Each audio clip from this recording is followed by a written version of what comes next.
Nous sommes dans une mutation culturelle fondamentale. Et si je mets tant l'accent sur le recul par rapport au travail, la distanciation par rapport au travail, c'est qu'il est déjà en train de s'installer. Dans toutes les enquêtes que l'on a faites, y compris en Belgique, aux Pays-Bas, en Allemagne, en Italie, en Grande-Bretagne, il en ressort toujours que les gens, particulièrement ceux qui ont moins de 40 ans, ne veulent plus s'identifier à leur travail. Ce que nous demandons à notre travail, c'est premièrement d'être intéressant, de permettre une implication et d'être socialement utile et d'avoir un sens. Si ça n'a pas de sens, que c'est pas socialement utile et que c'est pas intéressant, alors c'est un gagne-pain. Et on veut pouvoir en changer aussi souvent que possible pour ne pas devenir idiot.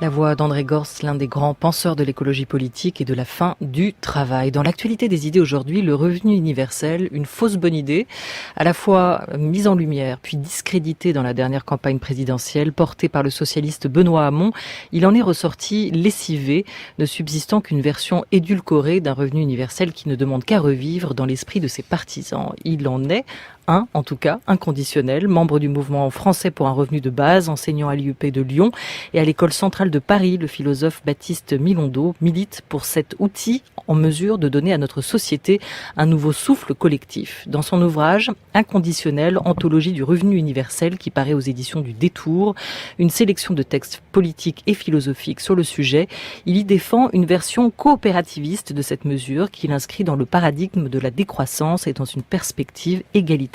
Auteur déjà en 2010 d'un revenu pour tous, précis d'une utopie réaliste, il préface et traduit au même moment le refus du travail, théorie et pratique de la résistance au travail du sociologue anglais David Frayne. Bonjour à vous Baptiste Milondo. Bonjour. À vos côtés l'économiste Guillaume Allègre, chercheur à l'OFCE, le centre de recherche en économie de Sciences Po, spécialiste des questions de protection sociale et de fiscalité. Avec Philippe Van Parige, vous venez de co-diriger l'ouvrage Pour ou contre le revenu universel au PUF, dans la collection Vie des idées, un ouvrage transdisciplinaire qui tend à distinguer réalité, fantasme et utopie quant à sa mise en œuvre. Bonjour. Bonjour. Merci à tous les deux d'être avec nous. À mes côtés, Antoine Mercier pour vous interroger. Alors, il est où le revenu universel aujourd'hui ?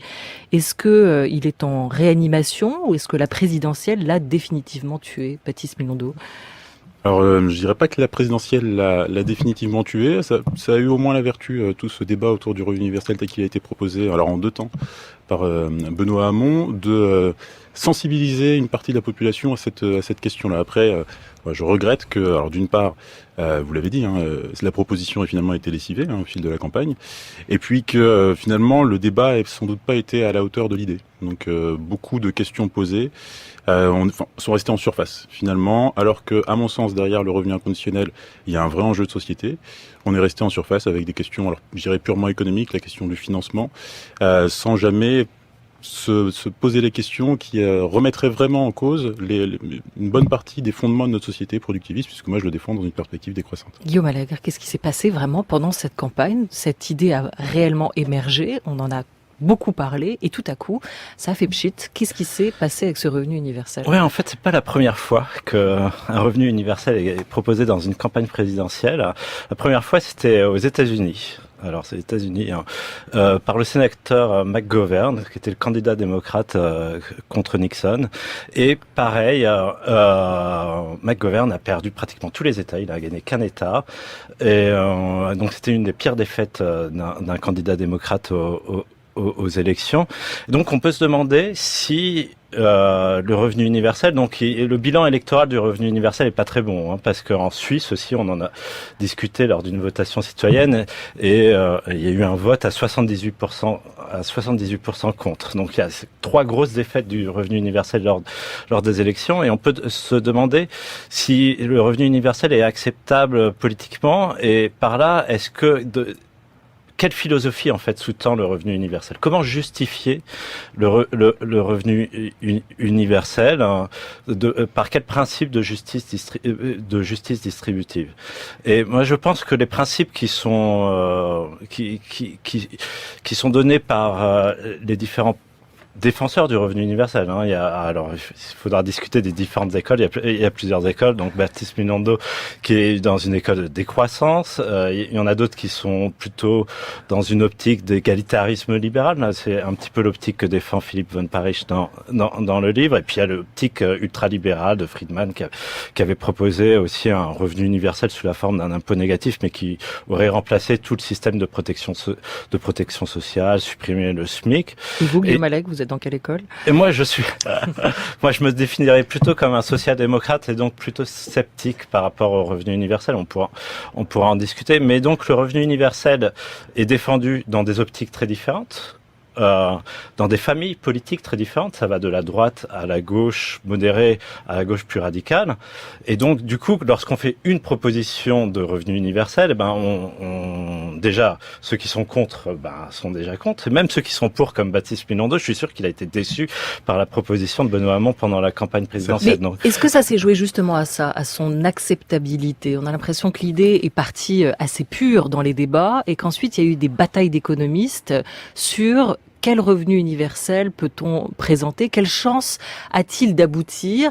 Et que petit à petit, c'est sur cette question de l'acceptabilité que l'idée a été appauvrie, Baptiste Minondo. Ouais, alors avec une partie d'autocensure aussi, je pense. Alors moi, je serais moins sévère que Guillaume sur le bilan qu'on peut adresser en matière électorale pour le revenu inconditionnel.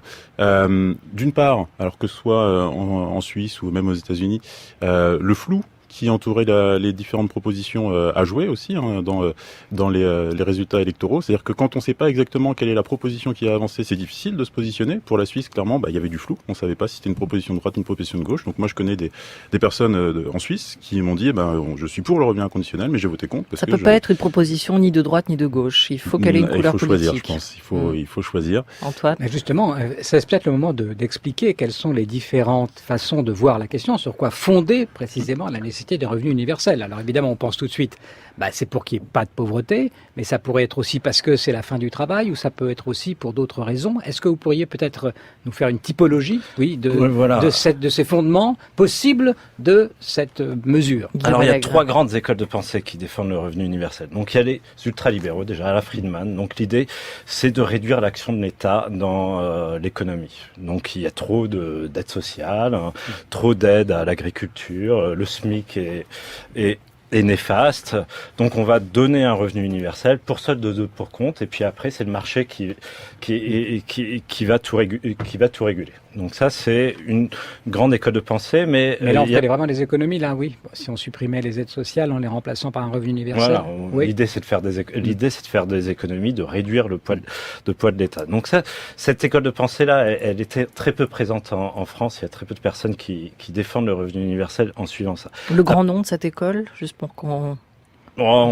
ultralibéral. Il n'y a pas un grand penseur qui aurait... Si, Friedman, le grand nom. Donc c'est Friedman qui proposait ça dès les années 60. Et donc après, il y a ce que j'appellerais l'égalitarisme libéral. Et là, c'est Philippe von Parijs, justement, qui défend ça selon cette optique. Et l'idée, le diagnostic, c'est de dire que le système de protection sociale n'est plus adapté à l'économie actuelle, où il y a beaucoup d'allers-retours entre emploi et inactivité. Et le système de protection sociale génère du non-recours, donc des personnes qui ont droit aux allocations, mais qui ne recourent pas, et des indus. Et donc, pour améliorer ce système de protection sociale, on va remplacer les minima sociaux par un revenu universel. Et la troisième école de pensée, c'est les décroissants. Donc, les écologistes politiques qui défendent ça, donc André Gors à la fin de sa vie. Et donc l'idée, c'est de répondre à la fin du travail. Et Benoît Hamon, pendant la campagne présidentielle, il était un petit peu entre les deux. Pendant la primaire, il était plutôt sur une logique de répondre à la question de la fin du travail, au problème de la fin du travail, à l'automatisation. Et puis après, pendant la campagne présidentielle, il a un petit peu changé d'optique. politique. Et il s'est plus basé, en fait, sa proposition, c'était plus une proposition plus social-démocrate. Mais est-ce que quand même on peut rajouter une quatrième catégorie, tout simplement une mesure qui serait une mesure éthique, de dire il faut que tout le monde ait de quoi vivre? Est-ce que ça suffit pas comme justification, indépendamment de tout le reste? Baptiste Milando. Alors là-dessus, du coup, dans le livre que j'ai coécrit avec Michel Lepezan, nous on distingue trois familles. Une première famille donc qui s'appuie sur le besoin en fait, sur le fondement, c'est au nom de quoi verser ce revenu inconditionnel, parce que tout le monde a droit à la vie, et puisque tout le monde a droit à la vie, chacun doit avoir les moyens de vivre correctement. C'est ce qu'on va retrouver dans la Déclaration universelle des droits de l'homme, par exemple, qui pose clairement que tout le monde a droit, en tant que membre de la famille humaine, à un niveau de vie suffisant. Ça, c'est la première école. Ensuite, effectivement, il y a l'école libérale, divisée en droite et gauche, avec Friedman d'un côté qui dit tout le monde a droit à un revenu suffisant pour avoir une chance de sortir de la pauvreté, pas pour sortir tout de suite de la pauvreté, mais égalité des chances de sortir de la pauvreté, dans une perspective après, effectivement, libéralisation du marché du travail, etc. Il y a Philippe Van Parijs qui dit liberté réelle, donc liberté de chacun de concrétiser sa propre conception de la vie bonne dans une perspective rawlsienne par ailleurs. Et puis ensuite, il y a toute l'école qui va dire chacun a droit à une part de la richesse produite. Chacun a droit à une part de la richesse produite, soit parce que nous sommes tous propriétaires des ressources naturelles, et donc quiconque utilise les ressources naturelles doit reverser une part à l'ensemble des copropriétaires, une part des revenus qu'il en tire à l'ensemble des propriétaires, soit, et c'est plutôt l'école dans laquelle je me retrouve, tout le monde a droit à une part de la richesse produite parce que tout le monde contribue. D'une manière ou d'une autre, nous contribuons tous à l'enrichissement collectif. Et donc, du coup, nous avons tous droit à une part du gâteau collectif. Comme on l'a évoqué avec André Gors, la question de la fin du travail, est-ce qu'on peut dire, Baptiste Milando, qu'à chaque fois que cette idée revient, c'est quand même un moment, ou dans des temps, où on a mal à notre travail. Dans votre anthologie, vous retracez l'évolution politique et philosophique de l'idée, en remontant très loin, à la source de cette utopie devenue crédible. On voit qu'elle a quand même une vie extrêmement cyclique, apparition, disparition, sous différentes formes que vous venez d'évoquer. Mais est-ce que vous diriez globalement que c'est à chaque fois que le travail va mal que l'idée d'un revenu universel de base ou inconditionnel réapparaît ? Oui, alors moi je le conçois surtout comme une solution à apporter à la crise de la société laborieuse. Ce que j'appelle société laborieuse, c'est-à-dire la société qui est essentiellement centrée autour de l'emploi. Et par rapport à la perspective de fin du travail, je dirais pas que les décroissants défendent le revenu inconditionnel en faisant le constat de la fin du travail, mais plutôt en aspirant à la fin du travail. C'est ça il s'agit pas de dire effectivement il va y avoir du fait de la robotisation une disparition de l'emploi, etc. Nous ne sommes pas pour la robotisation, nous les décroissants. Par contre, nous disons, nous consacrons énormément de temps, beaucoup trop de temps, à l'emploi dans notre société et dans nos vies. Et c'est ça qu'il faut remettre en cause. Et à mon sens, le revenu inconditionnel peut être une bonne réponse. Sur les modalités du revenu universel, il y a trois sortes de principes qui sont émis, notamment celui de l'égalité de traitement, celui de l'individualité et la question de l'absence de conditionnalité. Ça veut dire qu'en gros, vous pourriez être bénéficiaire de ce revenu sans avoir pour autant à fournir des efforts en termes de compensation pour obtenir ce revenu. Vous m'arrêtez si je vulgarise un tout petit peu trop, Guillaume Allègre. Il y a aussi des désaccords et des nuances sur cette absence de conditionnalité qui sont intéressantes. Et on peut reprendre l'exemple du surfeur qui a fait couler de l'encre un peu des deux côtés, avec un John Rawls qui affirme que ceux qui font du surf toute la journée à Malibu devraient trouver une façon de subvenir eux-mêmes à leurs besoins, tandis que votre co-auteur, co-directeur, Van Parijs, répond que les surfeurs doivent être nourris par la société. Où se trouve cette nuance de la conditionnalité pour vous ? Voilà, ce rapport au travail, en fait, divise souvent la gauche. Donc, il y a par rapport au revenu universel. Il y a quand même beaucoup de personnes à gauche, des sociodémocrates, qui pensent qu'on doit garder le lien entre la redistribution, la solidarité et le travail. Et d'autres qui disent non, déconnectons ce lien entre solidarité et travail. Alors Baptiste Milando se trouve dans un entre-deux un petit peu étrange, puisqu'il justifie, ce qu'il vient de dire, il justifie un revenu universel par la contribution de chacun. Alors c'est un petit peu, je trouve ça un petit peu étrange parce que quid du surfeur misanthrope qui ne crée pas de lien social, qui est sur son île et qui il n'existe pas celui-là. Veut surfer. En fait, on peut parler de captif. On a Malibu vérifier et qui veut surfer ou du joueur du bolote. Est-ce qu'il contribue il vraiment? Il n'est pas misanthrope en l'occurrence. Donc il faut répondre au cas évidemment, enfin toute philosophie doit pouvoir répondre au cas particulier. Donc c'est difficile de justifier un revenu universel par la contribution de chacun, sachant qu'il y a peut-être des personnes qui pourraient refuser de contribuer, et aussi parce que la société a aussi quelque chose à dire quant à la contribution de chacun, et de valider socialement. Aujourd'hui, le principe, c'est de valider socialement la contribution de chacun par l'emploi, qu'il soit marchand ou non marchand. Donc ce lien au travail est relativement complexe en fait. Et moi, je suis un petit peu sceptique lorsqu'il s'agit de déconnecter complètement redistribution avec l'idée que avec le travail. Pourquoi ? Parce que aujourd'hui, comment justifie-t-on aujourd'hui la redistribution ? On peut remonter à Durkheim et à la question de société, de solidarité organique. C'est dans nos sociétés, dans nos économies modernes, en fait, la richesse qui est créée, elle est créée par la division du travail. Cette division du travail crée des solidarités, des interdépendances. On sait que le cadre a besoin d'une nounou, d'un ouvrier du bâtiment, d'un instituteur. Or, les revenus perçus sur le marché du travail sont perçus comme inéquitables. Et donc, ceci justifie une redistribution du revenu.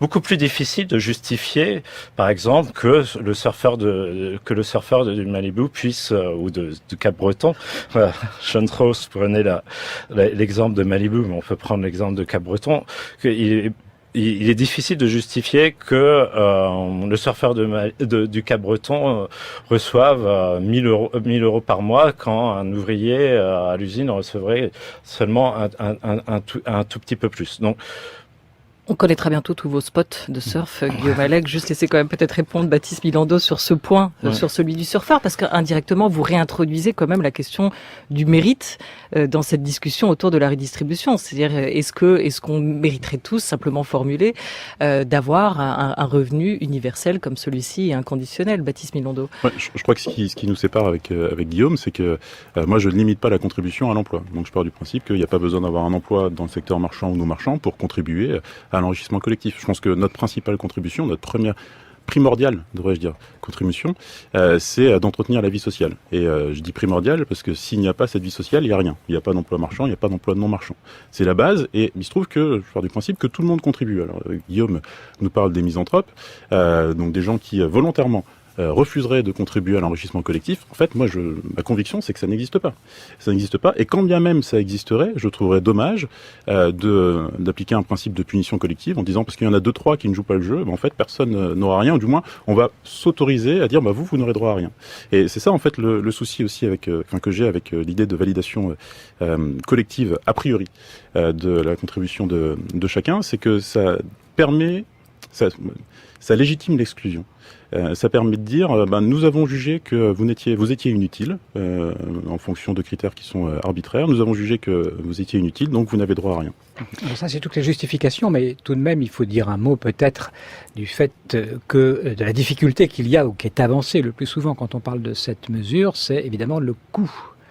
Donc là, on peut trouver donc diverses justifications sur cette question peut-être de problème de l'application et du coût. Est-ce que il y a aussi différentes écoles? J'imagine que oui. Sur la viabilité, en fait, économique du projet. Baptiste Milando. Ouais, alors du coup, moi je dirais que c'est pas la question la plus importante en matière de revenu inconditionnel. C'est ma question du moment. Du coup, je tenais à le dire malgré tout.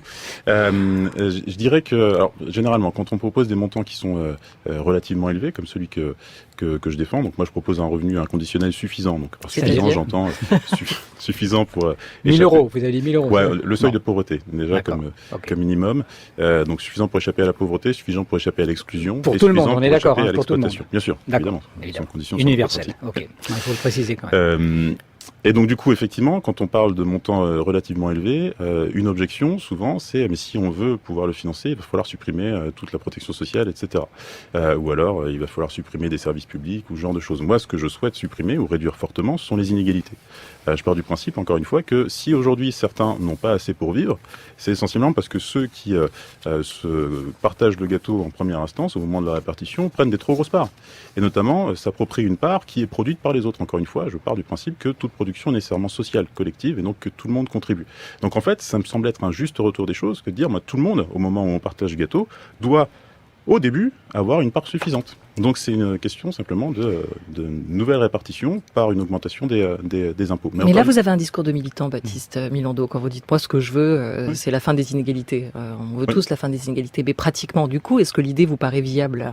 Alors, ça, on n'a jamais pu la tester, sauf où en Alaska, quelque part, il y a eu un micro-exemple. C'est pas du tout la même ampleur, le même projet. En fait, je dirais que la question de la viabilité, c'est pas la question que je me pose. Moi, je défends le revenu inconditionnel. Alors, je vois Guillaume Daudelinnet.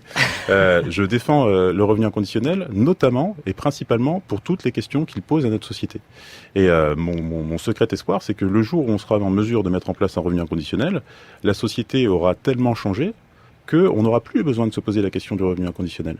En gros, le revenu inconditionnel a un sens dans le cadre de la société laborieuse. Dans une société malade de l'emploi, de la valeur travail, alors on peut parler de revenu inconditionnel. Mais le jour où on sera en mesure de mettre en place un revenu inconditionnel, vraisemblablement, nous serons sortis de cette société laborieuse.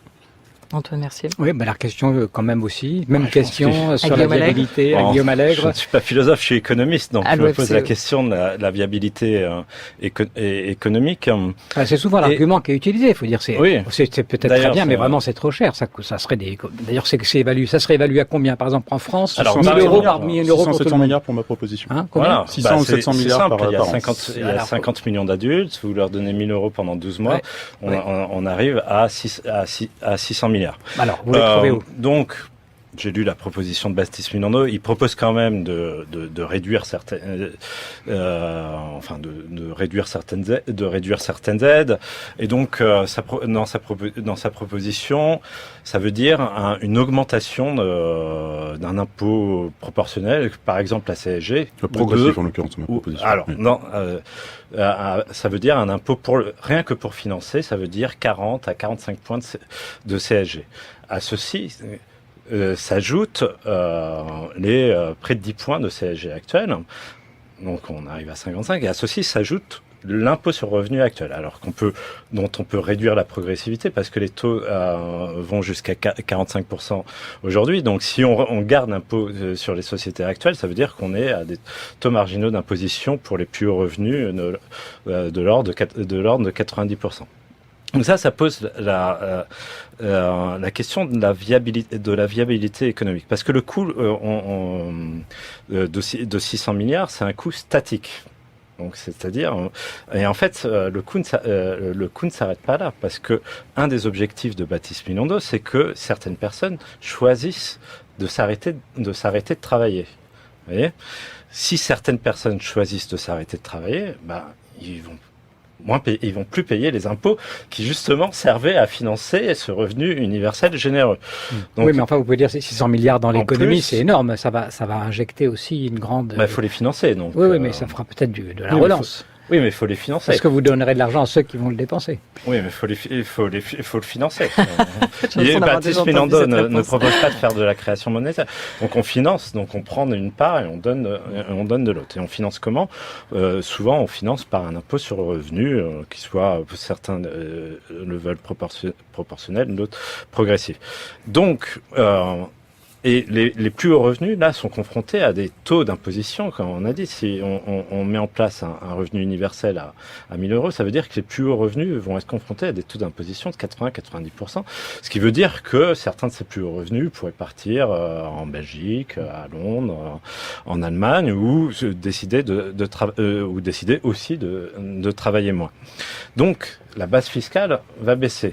Si, par exemple, la base fiscale baisse de 10%, ça veut dire 10% d'impôts supplémentaires pour financer le revenu universel et pour financer les dépenses publiques, puisque Baptiste Milondo veut garder ces dépenses publiques.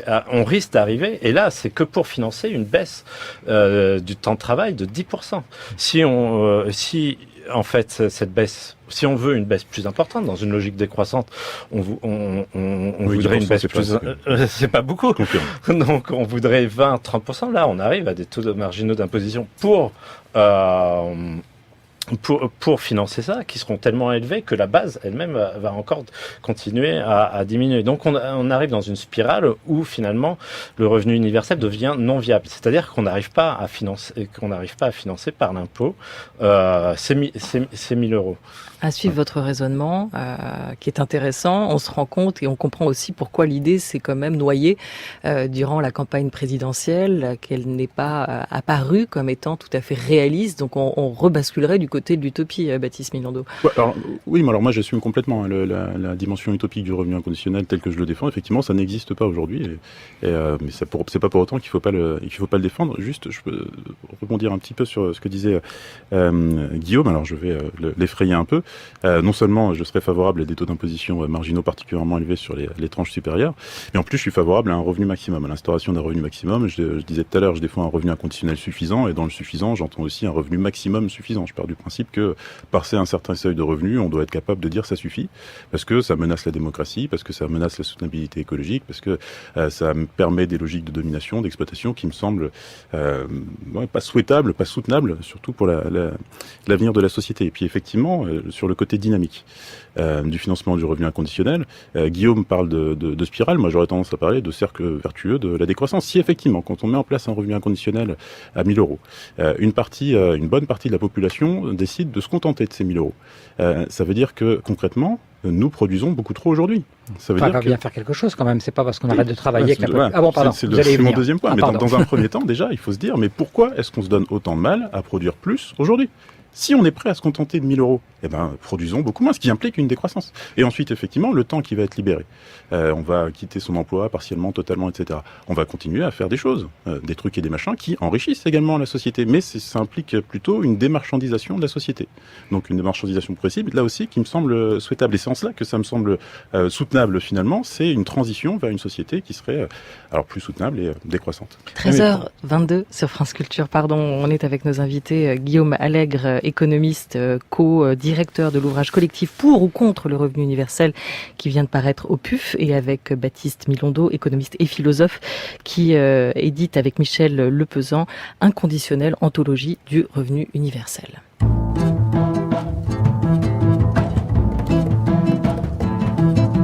France Culture. La grande table. Olivia Gesbert. Le revenu universel, un droit inaliénable ou un remède aux inégalités sociales? Réponse de Daniel Zamora, post-doctorant en sociologie à l'université de Cambridge ainsi qu'à l'université libre de Bruxelles. Il est le co-directeur de l'essai contre l'allocation universelle paru chez Lux et il critique cette mesure. Écoutez ses arguments. Pour moi, la question ici, elle avait été posée de manière assez claire par Lionel Stoléru, qui était un haut fonctionnaire, un des initiateurs de l'idée d'un impôt négatif en France sous le gouvernement de Giscard. Et puis, il a été un défenseur de l'allocation universelle. Et il posait les questions en ces termes. Est-ce qu'il faut chercher à pallier aux causes de la pauvreté ou aux effets de la pauvreté?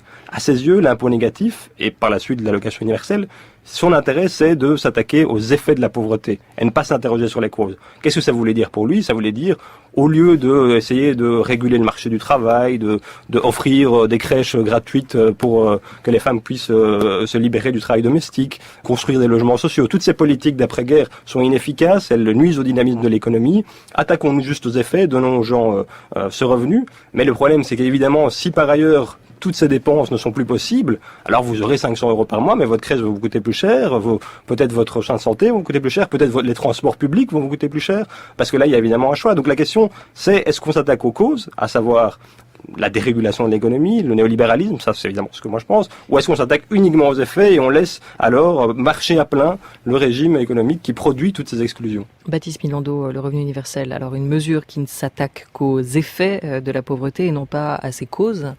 Alors, tel qu'il est défendu, encore une fois, alors à gauche la plupart du temps et encore plus du côté des décroissants, le revenu inconditionnel entend lutter contre la base du système actuel, à savoir l'exploitation. Encore une fois, moi je disais, je défends un revenu suffisant, et dans suffisant, il y avait suffisant pour échapper à l'exploitation.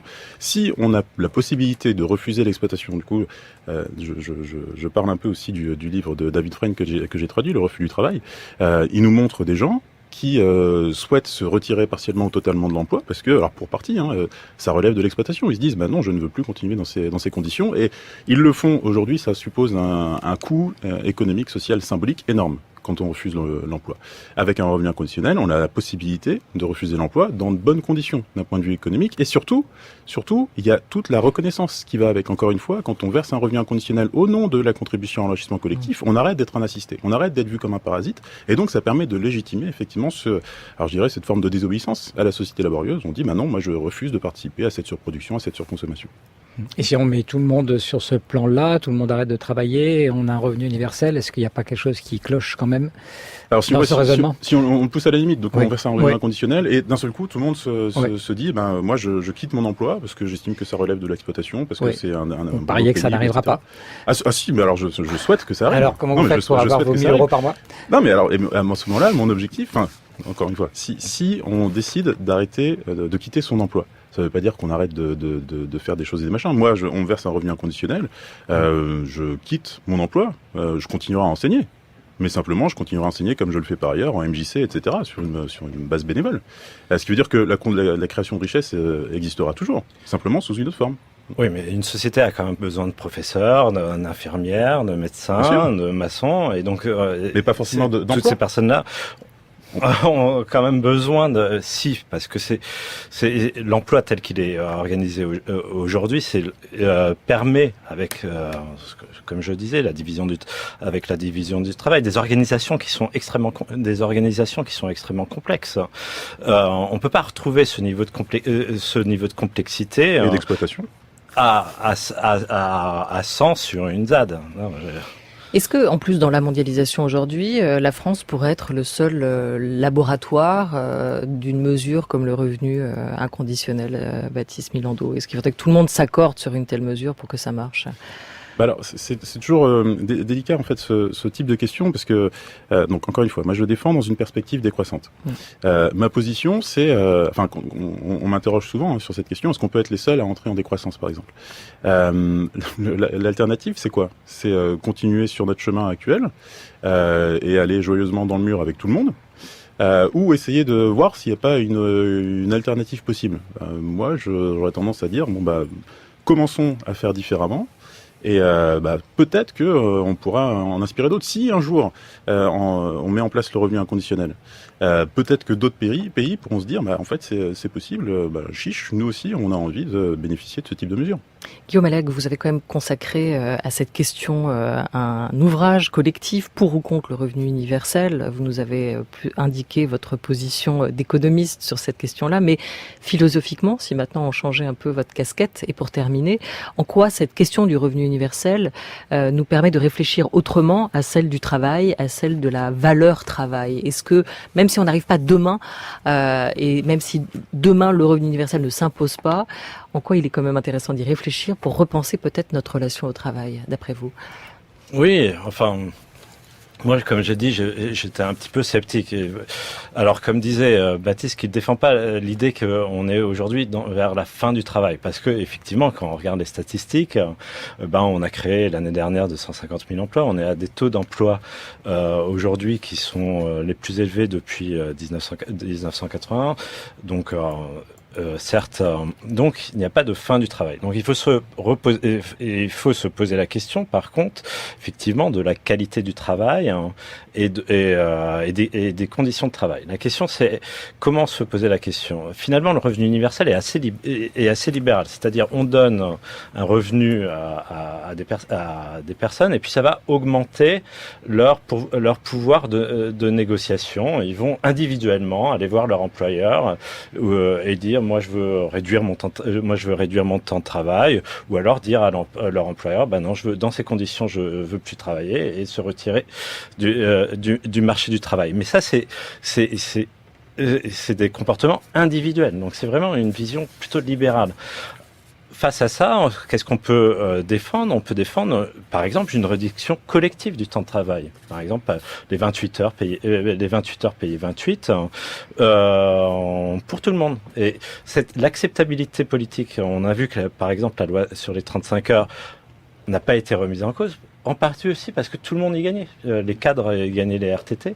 Et donc, l'acceptabilité politique d'une réduction collective du temps de travail, je pense, est beaucoup plus grande. C'est parce que c'était 35 heures payées 39 aussi. Voilà. Une idée à suivre. Merci beaucoup à tous les deux. Le refus du travail, ouvrage que vous avez préfacé et traduit, Baptiste Milondo de David Freigne, vient de paraître. Inconditionnel, anthologie du revenu universel. Si on veut repenser cette question à travers tous les écrits qui ont porté sur elle, un ouvrage que vous avez co-dirigé avec Michel Lepezan et paru aux éditions du Détour. Enfin, Guillaume Allègre avec Philippe Fand-Parijs, pour ou contre le revenu universel, et beaucoup d'autres contributions. Ce petit ouvrage vient de paraître au PUF dans la collection Vie des idées.